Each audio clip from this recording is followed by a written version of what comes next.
Pada latar belakang penelitian, itu merupakan bagian awal dari suatu karya tulis ilmiah. Karena pada latar belakang kita menjelaskan secara ilmiah alasan kita melakukan penelitian tersebut, kemudian alasan kita memilih topik tersebut, dan kenapa topik itu kita ingin teliti. Menurut Prof. Sugiono, beliau mengatakan bahwa fungsi dari latar belakang kita menggambarkan secara logis mengapa masalah itu perlu kita kaji. Terus poin-poin yang ada dalam latar belakang, yang pertama itu gambaran umumnya, artinya kita menjelaskan secara general atau secara umum tentang topik yang kita ingin teliti. Nah, jadi di gambaran umum ini kita menjawab pertanyaan apa yang sedang kita teliti. Nah, setelah gambaran umum kita telah uraikan atau telah kita rumuskan, langkah selanjutnya kita identifikasi masalah.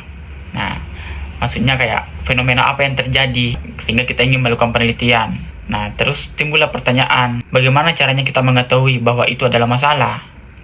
Dengan cara kita mengacu pada data, kemudian literatur ilmiah, dan pemikiran yang logis. Contohnya seperti ini.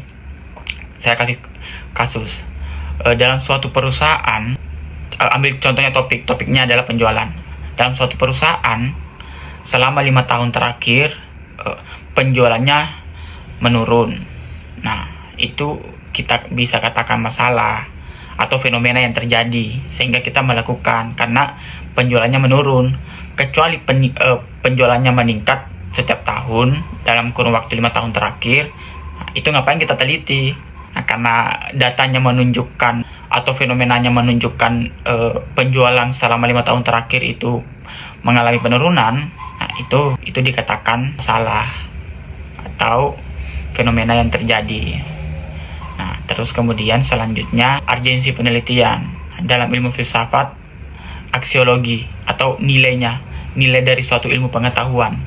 Nilai dari karya tulis ilmiah kita ini apa? Terus apa manfaatnya? Apa dampaknya? Entah dampaknya dari diri sendiri, atau dampak untuk lembaga, atau bahkan dampak untuk masyarakat sekitar.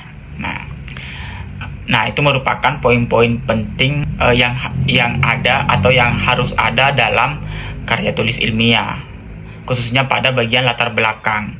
Nah, setelah aspek itu terpenuhi, maka langkah selanjutnya adalah mengerjakan bab 2.